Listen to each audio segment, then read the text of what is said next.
Ada galaksi misterius bernama 0957+561A yang berjarak 7,8 miliar tahun cahaya dari bumi.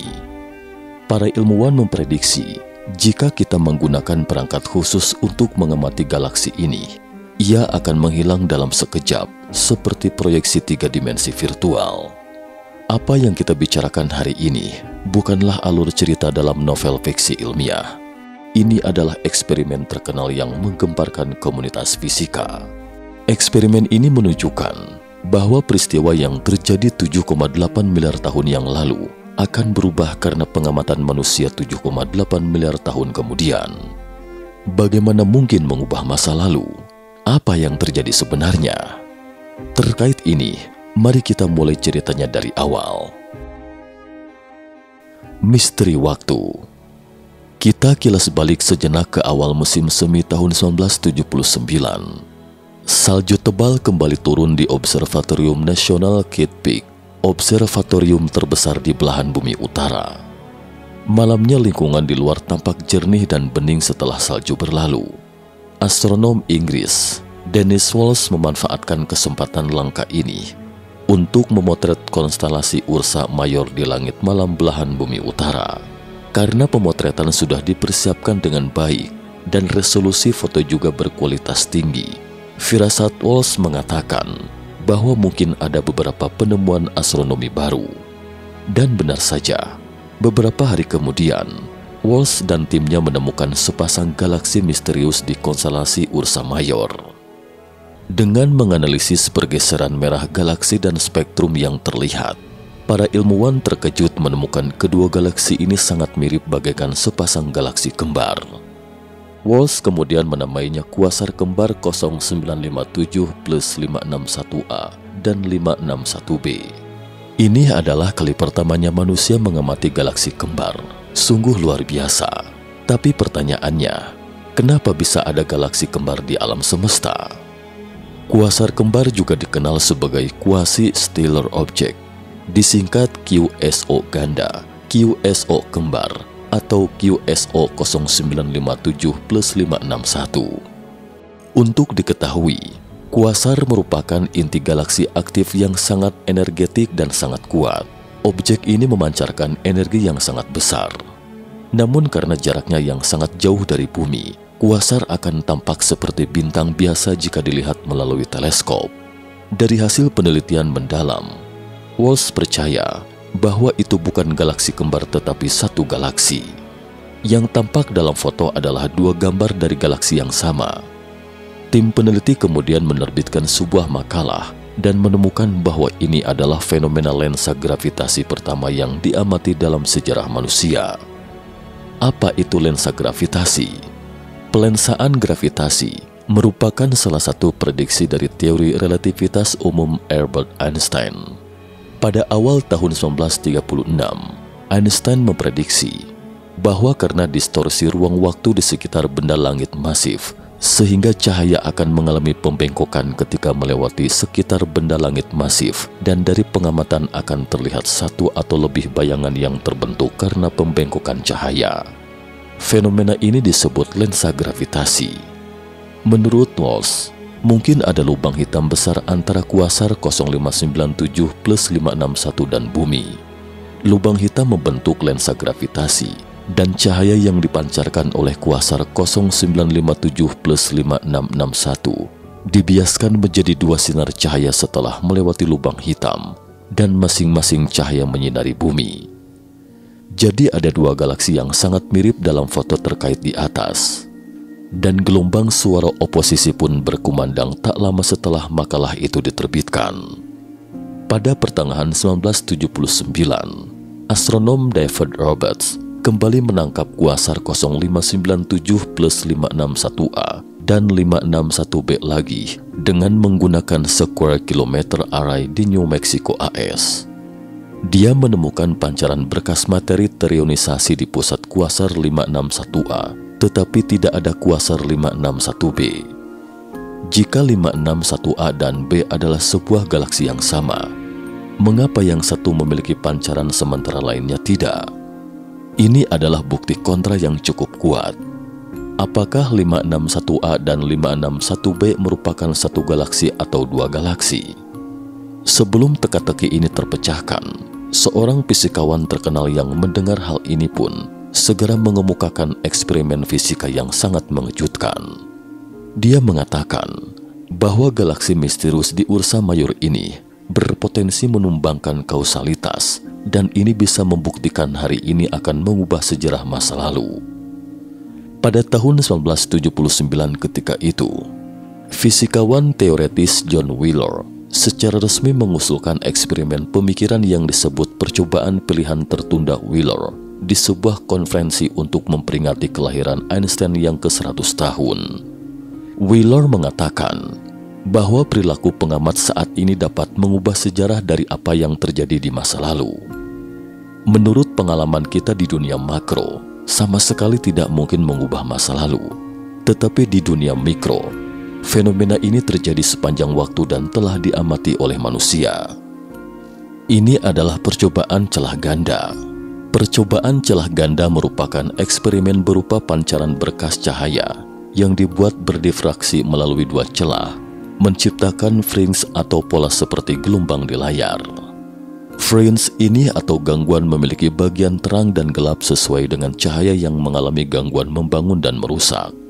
Dari ilmuwan menciptakan dua celah yang sangat sempit, saking kecilnya hanya memungkinkan satu foton lewat pada satu waktu, dan kemudian menggunakan pistol pemancar foton mencitrakan foto pada pelat fotografi di baliknya melalui celah. Selanjutnya muncul keanehan pada hasil eksperimen. Sebelum foton melewati celah tersebut, sebuah alat observasi dirancang untuk mengamati lintasan gerak foton, dan foton akan muncul dalam bentuk partikel-partikel dan melontarkan satu persatu partikel di atas plat di belakangnya.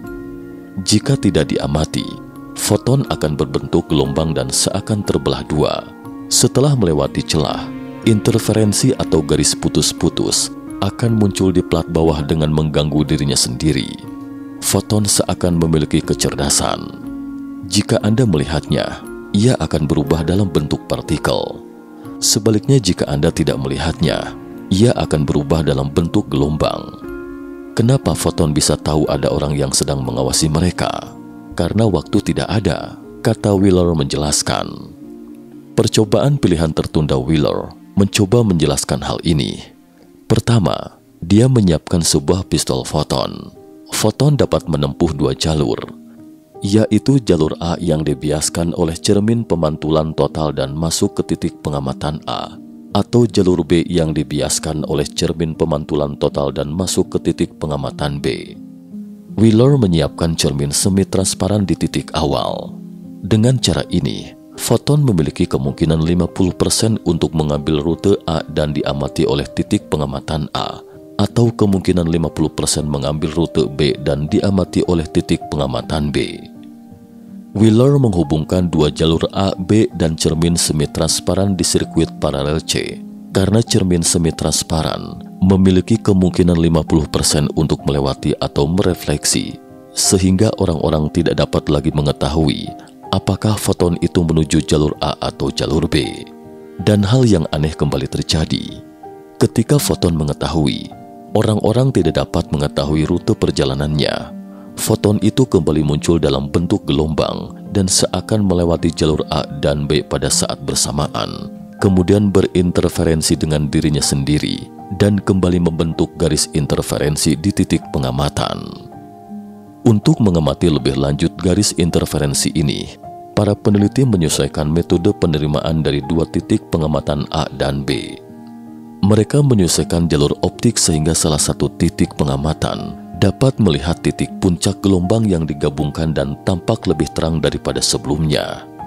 Sementara itu, titik pengamatan lainnya menerima semua sinyal dari titik puncak gelombang, menunjukkan latar belakang hitam dan tidak terlihat.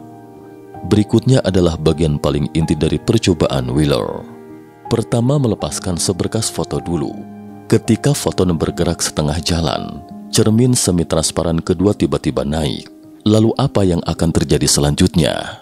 Percobaan ini telah dilakukan berkali-kali, dan setiap kali ketika foton bergabung pada cermin semi-transparan, foton seketika berubah dalam bentuk gelombang seolah-olah foton dapat memberitahu tentang dirinya di masa lalu. Hasilnya akan menunjukkan wujudnya dalam bentuk gelombang. Satu film tampak jelas dan film lainnya tampak gelap. Percobaan pilihan tertunda Wheeler mengejutkan dunia akademisi dan kaum pemikir, karena hasil eksperimen jelas melanggar hukum kausalitas, berubah menjadi hasil yang dapat mengubah kondisi awal, yaitu masa depan dapat mengubah masa lalu. Bagaimana mungkin? Waktu kita tarik kembali ke 1980.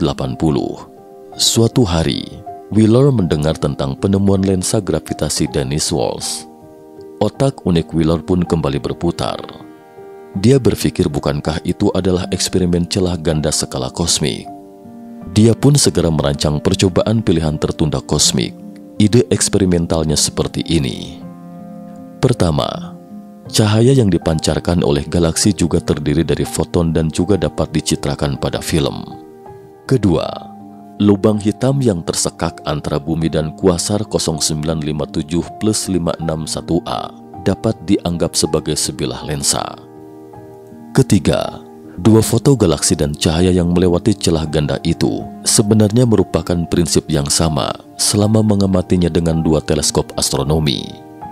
Dengan menambahkan sebilah cermin semi transparan sebelum mereka memasuki titik pengamatan, kita tidak dapat mengetahui apakah foton melewati teleskop astronomi A atau teleskop astronomi B. Setelah menyelesaikan jalur optik penerima dari dua titik pengamatan, maka besar kemungkinan dalam salah satu penerima merupakan pola galaksi yang ditingkatkan, sedangkan penerima lainnya adalah sebidang kegelapan. Jika ini adalah hasil pengamatan, lalu apa yang tersirat di dalamnya? Ini berarti bahwa foton masih dapat mengenali dirinya sendiri setelah 7,8 miliar tahun kemudian. Kemudian foton ruang waktu yang melintasi 7,8 miliar tahun cahaya berintervensi. Sekarang percobaan pilihan tertunda celah ganda kosmik Wheeler semuanya sudah siap.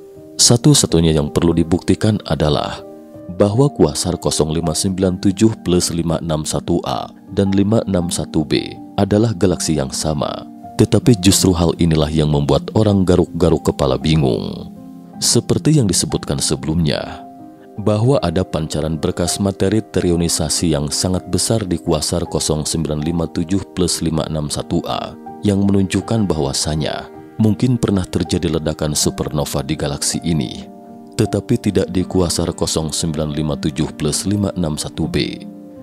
Jadi, bagaimana bisa berbeda jika mereka adalah satu galaksi?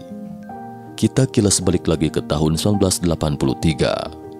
Mark Gorenstein, seorang sarjana di Universitas Berkeley, akhirnya menemukan bahwa sebenarnya ada pancaran berkas materi terionisasi di 0957+561b, tetapi bentuknya jauh lebih kecil daripada 561A. Ini menghidupkan kembali harapan bahwa dua galaksi yang diduga itu sebenarnya adalah satu galaksi. Setelah 30 tahun pengamatan yang panjang, para astronom akhirnya menyimpulkan bahwa kuasar 0957+561A dan 561b memang merupakan galaksi yang sama.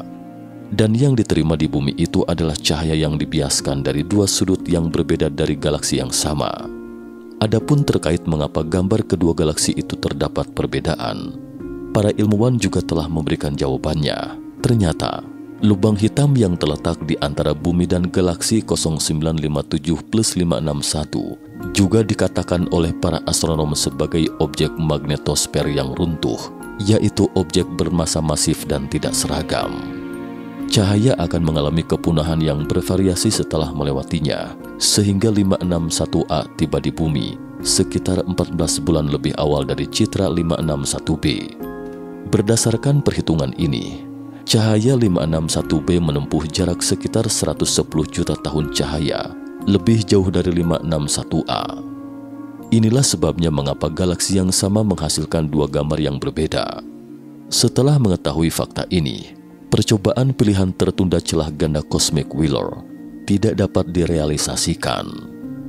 Meskipun kita dapat mengamatinya dengan dua teleskop astronomi yang berbeda, namun yang kita amati bukanlah cahaya pada waktu yang sama, tetapi cahaya yang terpaut 14 bulan. Artinya mereka tidak termasuk dalam kelompok foton yang sama. Jika fondasi eksperimen Wheeler tidak berlaku, maka eksperimen Wheeler hanya bisa berupa eksperimen pikiran. Tetapi bagaimanapun juga, imajinasi Wheeler benar-benar membuka mata kita. Wheeler memiliki pandangannya sendiri yang unik tentang segala hal. Dia pernah mengatakan bahwa tugas seorang guru yang baik adalah mengajukan pertanyaan yang baik, karena hanya siswa yang tertarik dengan pertanyaan, mereka baru akan belajar dengan giat, dan pada saat yang sama selalu meminta guru untuk mengajukan lebih banyak pertanyaan. Universitas memiliki mahasiswa adalah untuk mendidik para profesor, kata Wheeler. Di usia senjanya, Wheeler lebih lanjut memperkenalkan konsep lubang cacing dan menciptakan istilah lubang hitam. Dia mengatakan, jika foton dari 7,8 miliar tahun yang lalu masih dapat menginterferensi, itu berarti bahwa ruang tidak dapat dibagi menjadi beberapa bagian, demikian juga waktu. Dari Big Bang hingga seluruh waktu sekarang juga merupakan keseluruhan. Dan jika benar seperti yang dikatakan Wheeler, maka waktu tidak ada sama sekali. Cukup sekian dulu topik kita hari ini. Terima kasih atas perhatiannya.